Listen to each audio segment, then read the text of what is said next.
Hi students, welcome to KC Botany. நாம் இந்த வீடியோல என்ன பார்க்க போறோம் அப்படினா 11th இங்கிலீஷ் ஒரு மினிமம் லெவல் மெட்டீரியல் தான். இது மினிமம் லெவல் அப்படினு சொல்ல முடியாது. ஒரு மேக்ஸிமம் மார்க்ஸ் ஸ்கோர் பண்றதுக்கான ஸ்டடி மெட்டீரியல்.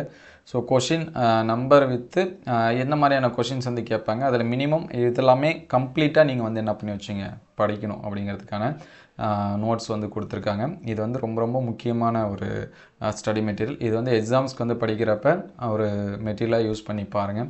ஸோ ஒவ்வொரு டாப்பிக்லையும் என்னென்ன படிக்கணும் அப்படின்னு சொல்லிட்டு கொடுத்துருக்காங்க. சினானிம்ஸ் தனியாக, ஆண்டனிம்ஸ் தனியாக. அதுக்கடுத்து கொஸ்டின் நம்பர் 7 to 20 வரைக்கும் என்னென்ன படிக்கணும். ஸோ கிளிப்டு வேர்டில் என்னென்ன இருக்குது, எது ரொம்ப முக்கியமானது சரிங்களா. மினிமம் இது எல்லாமே ரொம்ப ரொம்ப முக்கியம். அதனால் இது எல்லாமே என்ன பண்ணியிருக்காங்க கொடுத்துருக்காங்க. ஸோ அதேமாதிரி பார்த்தீங்கன்னா காம்பவுண்ட் வேர்ட்ஸில் என்னென்ன இருக்குது, அப்ரிவேஷன் கொஷின்ஸ் பார்த்தீங்கன்னா நிறைய இது கேட்டிருக்காங்க. ஸோ இந்த சிபியூவில் எக்ஸாம்ஸில் கேட்டிருக்காங்க. அதேமாதிரி டிஎன்பிஎஸ்சி இந்த மாதிரி இது எல்லாமே எக்ஸாம்ஸில் வந்து என்ன பண்ணியிருக்காங்க கேட்டிருக்காங்க ஒரு இயர் கொஷனில். ஆல்ரெடி நம்ம வந்து 4 in 1 அப்படின்னு சொல்லிட்டு பிடிஎஃப் வந்து அப்லோட் பண்ணியிருந்தோம் 2024, 23, 22, 21. ஸோ அந்த இயர் கொஷின்ஸ் எல்லாமே இந்த இது இருக்குது.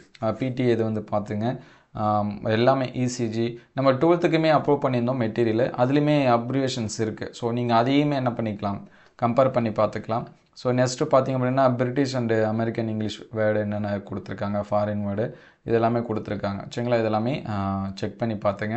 இதோட பிடிஎஃப் நான் டிஸ்கிரிப்ஷனில் தரேன். ஸோ இன்னும் ஒரு சில இதெல்லாமே நோட் பண்ணி வச்சுங்க. பேராகிராஃப் ரொம்ப முக்கியம்.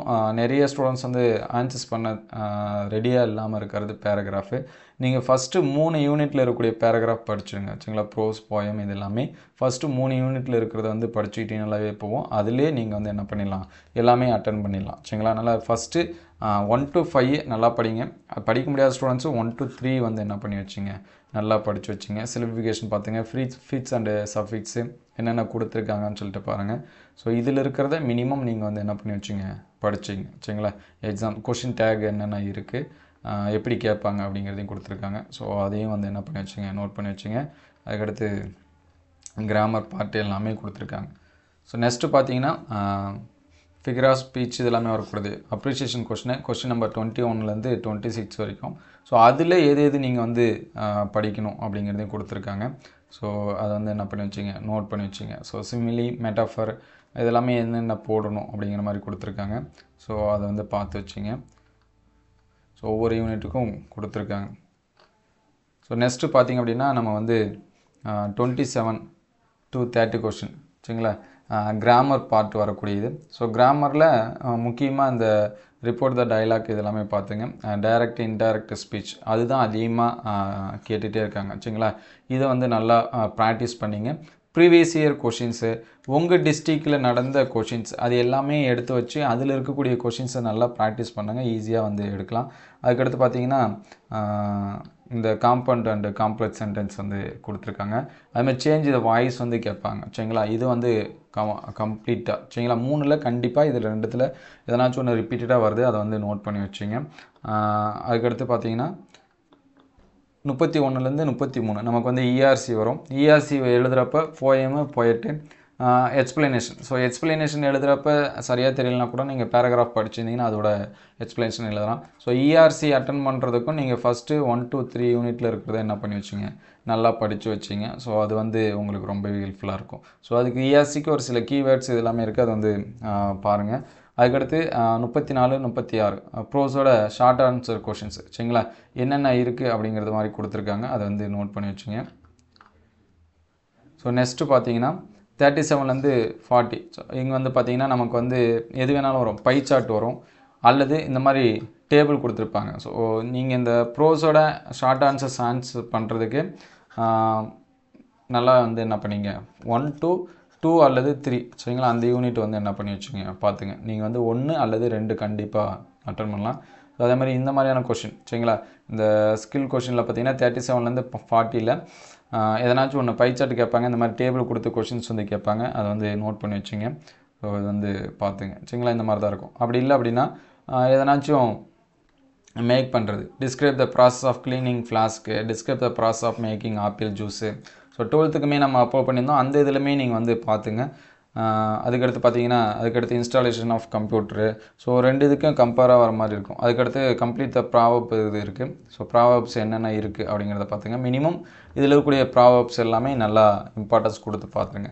ஸோ நெக்ஸ்ட்டு பார்த்தீங்கன்னா டயலாக் ரைட்டிங்க்கு கொடுத்துருக்காங்க. ஸோ மினிமமாக சரிங்களா படித்து மேக்ஸிமம் மார்க்ஸ் ஸ்கோர் பண்ணுறதுக்கான மெட்டீரியல் தான் அது.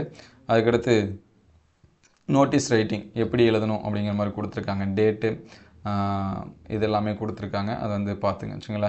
டூர் இன்சார்ஜு ஹெட் மாஸ்டர் இது எல்லாமே இன்ட்டு போட்டுருணும். எஜுகேஷனல் டூருக்கு அந்த சென்டென்ஸ் என்னவோ அதை வந்து என்ன பண்ணுறங்க எழுதுருங்க.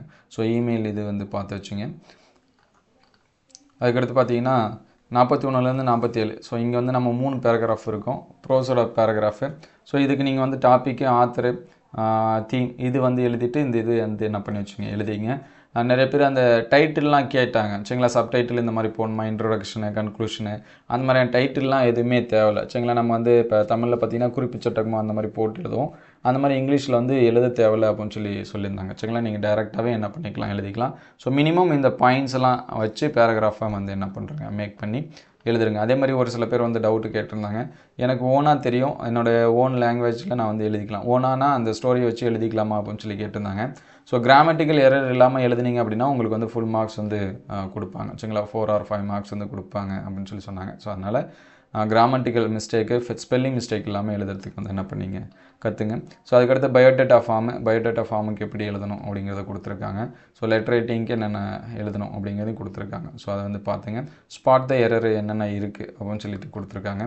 ஸோ இதெல்லாமே நோட் பண்ணி வச்சுங்க. இதோட பிடிஎஃப்பும் நான் டிஸ்கிரிப்ஷன் லிங்க்கில் தரேன். ஸோ இதை வந்து நோட் பண்ணி வச்சுங்க. அடுத்த வீடியோவில் மோஸ்ட் இம்பார்ட்டண்ட்டாக கேட்கக்கூடிய கொஷின்ஸோட பிடிஎஃப் இருக்குது. அதை அடுத்தடுத்த வீடியோவில் அப்டேட் பண்ணுவோம்.